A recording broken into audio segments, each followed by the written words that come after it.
Hi guys, Ray here from City Fan TV, and I'm joined by Bernard Deneen from the Season Channel. I haven't seen you for must be a couple of weeks now, mate. How you doing? Yeah.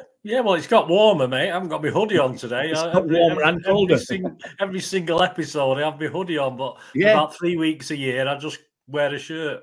I don't think we've spoken for 2 weeks since I predicted a certain 5-1 scoreline. Did you? Yeah. Don't remember that, mate. I brushed that from memory, obviously. I do remember that because you thought I picked 3-1. I think you would gone for 2-1. I'd gone for 5-1, and yeah. Well, we're here to review the Spurs game. Obviously, City have thrown that monkey off the back. They did it earlier in the season when they scored a goal for the first time at the new Tottenham Hotspur Stadium, or whatever you want to call it. And in the FA Cup, and then they've thrown that monkey off the back again by scoring a goal in the league for the first time in, was it 4 visits, and winning at the Spud-you-like stage. I'll call it Spud-you-like or something, for our Spurs fans. So obviously puts us in pole position for the title. I'm just going to ask you, I want to get your.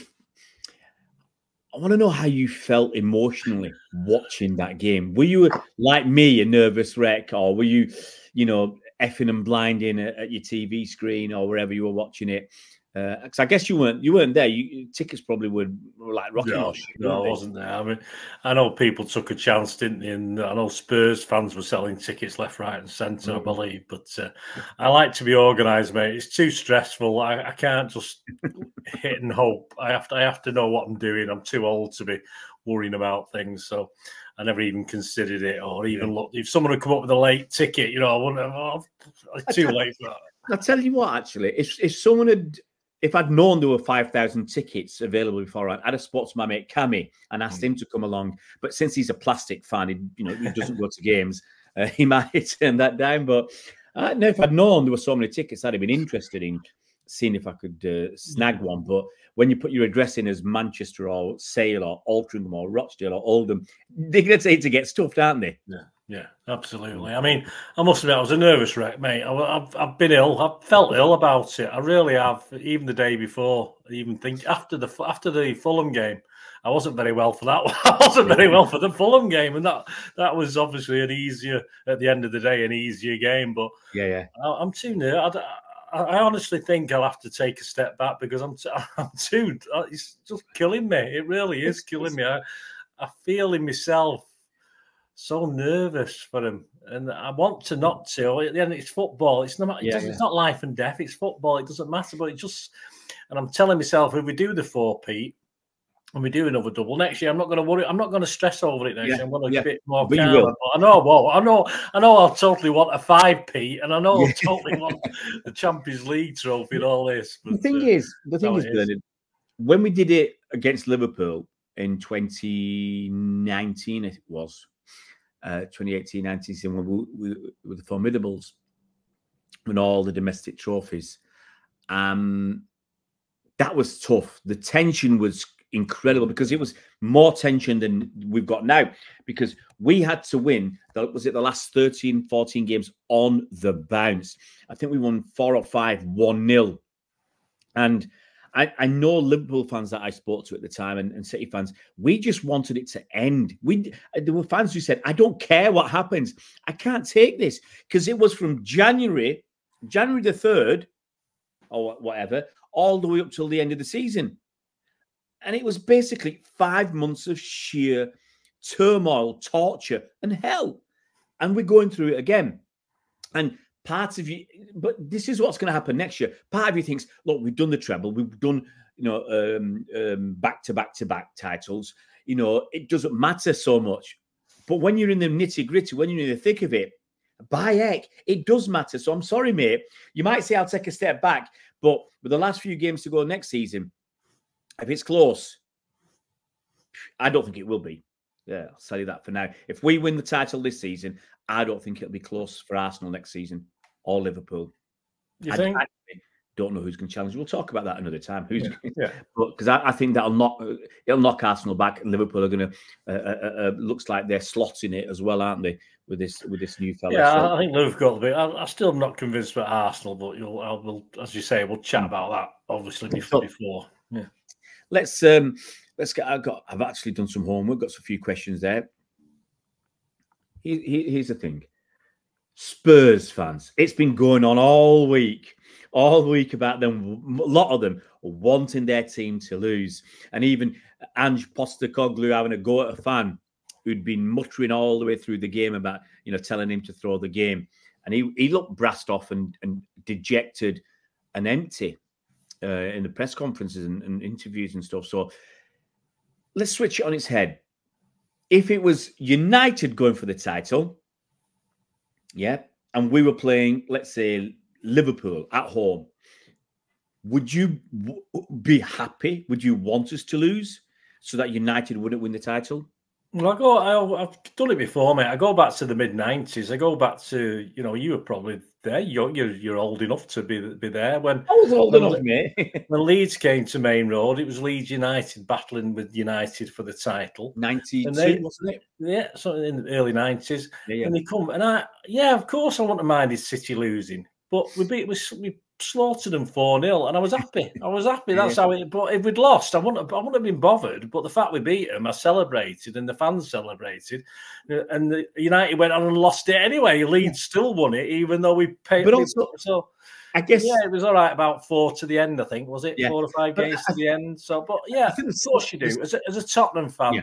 Yes, at the end of the day, it's a no-lose situation for me as a Tottenham fan. If you get beat, great. If you win, great. But shit, we'll give it them, But that's how it is. I think for us back in the day, we were probably more used to losing than Spurs fans. I would suggest especially. I remember the mid-90s. They were tough times. But so we were more used to losing. That's one thing. But also we probably had nothing on the line. Whereas Spurs fans knew if they'd beaten us. I think that's why Postecoglou was so animated as well. I mean, it actually went up in my estimations, mate. I thought his team played bloody well last night. I'm sorry about swearing, but it's quite an emotional night. I was so stressed out last night. I thought Spurs were tremendous last night. They just lacked a little bit of quality in parts. And of course, we won't talk specifics, but old Son, I mean, you can't ignore the pressure that he was under in that situation or in that sort of role. Yeah. And I thought, considering that Postecoglou got his team playing really well, I was hoping and praying that we'd get in at half time 0-0 and Pep would have some sort of masterclass because I thought we were pretty awful that first half. All credit to Spurs, all credit to Postecoglou, who went up in my estimations. I know he's had a bit of a whinge and stuff, but that's only because you could see it meant a lot to him, and he wants to get in the Champions League. He doesn't, that was a target for him, and it's still a possibility. Well, the thing is, and his team almost did it. Really, if they'd beaten us. I mean, people are saying, "No, they're not going to." Villa going to get that 4 Champions League spot. But hang on, Villa have got to go to Crystal Palace, who have won 5 out of the last 6, who are, almost out Man City with their finish to the season. It's been so consistent, so good. Everybody's raving about their players, and Villa could have easily gone there and got beat. And I think Spurs are playing Sheffield United. It would have been real Spursy to beat City and lose to Sheffield United, but. Couple of things. We've got about 10 minutes for a chat, so we've got a couple of points I wanted to make. Do you think the City players were a bit nervous? Some of them looked nervous yesterday in the way they played. I think we have. I mean, this season in the big games, I don't think we've quite done it. I had no belief that last night in a big game, a ground we're not very good at, we would do it. And I knew it'd be nervy, and I knew we'd have to scrape it, and that's what we did because, even if we had still got Gundo and Mahrez and, the guys we had last season, we do get a little bit nervy in these big games as well. We've won leagues, so-called easy games that we've stretched out and nearly got beat in them. Of course it is. It's pressure. It's pressure. They can try and do what, and certainly with the circumstances last night, with the injury to Edison, etc. I mean, other teams might have fallen apart, but at least we had that gumption to keep it together. What was I going to say? Pep seems to have settled, which he always seems to do. He's settled on his 11 now. We got 11 out of 11 because you know what he's going to do basically at this stage of the season. There's no place. Basically, we're playing 3 at the back with Guardiola as your left winger, which for all the slagging off you've done to Guardiola, or both of us have done to him this season, because he's not the best defender and he didn't offer us an outlet. He's been a big difference in the last 4 or 5 games. It was tremendous last night. I mean, all right, forgive him that dodgy effort he had, but he was tremendous last night. Yeah. Tremendous. And so Pep's settled on his side. That's what happens towards the end of a season. He's got his settled side. Gvardiola's only, 22? He's got, and look, if we're going to play 3 at the back and Gvardiola's doing that business, it's great. But Pep's got his settled 11. I can't see it changing for West Ham. Hey, unless he wants to pick Ortega Moreno in goal. A quick mention of the moments of the match. I think their keeper saved from Foden when was it Højbjerg sliced it and Foden volleyed it. It looked like, he had to score. Yeah, he didn't do too much wrong. It was just position. The keeper just made himself big and managed to be within blinking spot of getting a little arm a little bit up to save it. Yeah, obviously the Haaland goal, great cross from KDB. No luck cross, just knowing where to put it. It was brilliant. Edison's injury, obviously he wasn't happy about. Yeah, I think the other guy, I don't think there's any. He had to go for it. I wouldn't have booked him. To me, he had a right to go for it, and brave. Edison was brave, of course. Yeah, Stefan Ortega Moreno's heroics. Well, I give both keepers my man of the match last night. I thought both keepers deserved it for Edison and Ortega. Yeah, Ortega was great, and their keeper deserved a bit as well because he played very well. Vicario always playing out from the back. They're not great sometimes. They got caught a couple of times, didn't they? But he does have limitations. But as a shot stopper, and then obviously he was great on Son's. That was a moment of the match you mentioned. Son's one-on-one. I think Son made the big error. Son, if you look at it and you watch it back, there's a hell of a gap to Ortega's left. I don't know why he went to his right. He could have easily bent that in. But as I said before, it's the pressure of that situation. Well, Ortega made some good saves with his body. There was one. Was it Kulusevski? Hit it under his and he got lucky.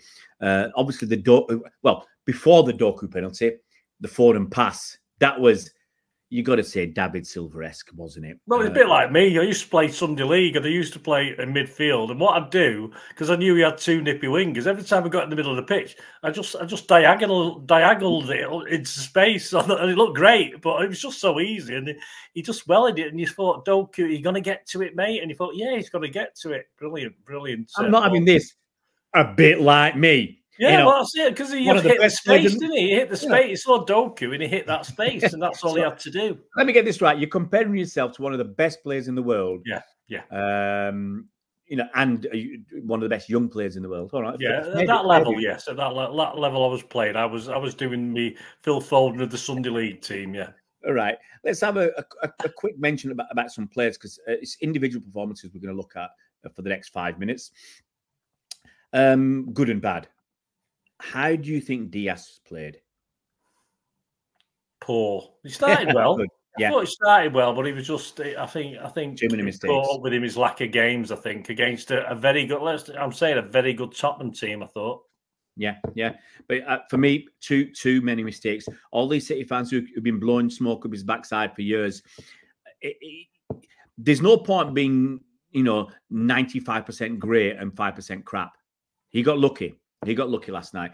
Let's go through the defence. Walker. What do you think about Walker?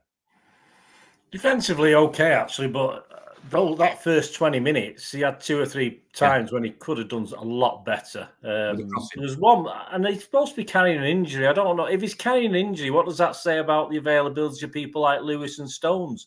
If Walker's carrying an injury, that's what they're saying. Is because I think his pace is definitely not there. So he probably is carrying something. There's one where he got space, and rather than go straight at the keeper, if you like, he sort of kept going in a straight line, right? And yet he had the opportunity. There was one where he should have played Haaland, and he just passed it to a Spurs player. But that's Walker. We know what Walker's like. We know that's what we get with Walker. It's simple as that. My notes were, what's the point when you can't cross? That's the worry about me. And he's still got plenty of pace. But the problem was he's legging it up the pitch. We give the ball away and there's no one there. And we need his pace at the back. And Gvardiol's already up the pitch as well. So, you know, I think we were a bit short-numbered at times. Akanji, I've only written one word for Akanji. Whoops. Because he got bloody lucky. I'll tell you what, he was excellent most of that game. But he was either on the beach or he's thinking about his 4-peat bonus. I don't know what he was thinking about. But that was shocking. Absolutely shocking. That was the only thing he did wrong, but it could have cost us the title. Absolutely. Bernardo Silva made a mistake before the Real Madrid game, talking about winning, you know, getting the Champions, getting the treble again. Never talk about it. And some of our players were talking about this 4-peat. Gvardiol, I've just mentioned, he's a left winger now. We don't need Doku or Grealish. Rodri, I don't think he was as good as normal. Kovacic, I think that's a great pairing. I think Kovacic carried Rodri a little bit. I don't think Rodri copes with these teams like Spurs, who have plenty of men in midfield and are very pacey. Rodri passes him by a little bit. Yeah. Then Bernardo was all right. I don't think anything. Yeah, he kept going, but then again, Pep stuck him on that right hand touchline, and I like Bernardo a bit more manoeuvrable, but he just played to his orders last night. KDB. Hit and miss for me. A scattergun approach. Fortunately, one worked. Foden, he got the shit kicked out of him last night, all game long. That was disgusting. Not great, but again, kept going. That's what you need. Well, the Spurs players wouldn't let him be great because he kept booting him every time he got past someone. I mean, a bit. What's the word? Sneaky, weren't they, with the fouls as well? I reckon in the first half there were probably half a dozen poor tackles on Foden. And he was being targeted by different players every time. It was a collective attempt to kick him out of the game, you know. But I think he played all right. I mean, and for that pass alone, you know, there's a few times where he was getting clear and he was doing some good stuff. And then he got booted, so it was a bit of a shame. And then Haaland does what Haaland does, got the goals. I'll tell you what, that's the best penalty I've seen him take, and under that pressure as well. Last one, Doku, I thought he was pretty poor until he got the penalty and then a couple of runs to waste time. I thought, what the hell are you doing, Pep? What are you putting Doku on? I wouldn't have put Doku on. Every season, that would have been a Grealish tap. That would have been Grealish, wouldn't it? Every time. We're 1-0 up. We want to hold on to the ball. Pep will throw Grealish on. And he brings Doku on. I thought, what the hell are you doing? What are you doing, man? But obviously, it worked.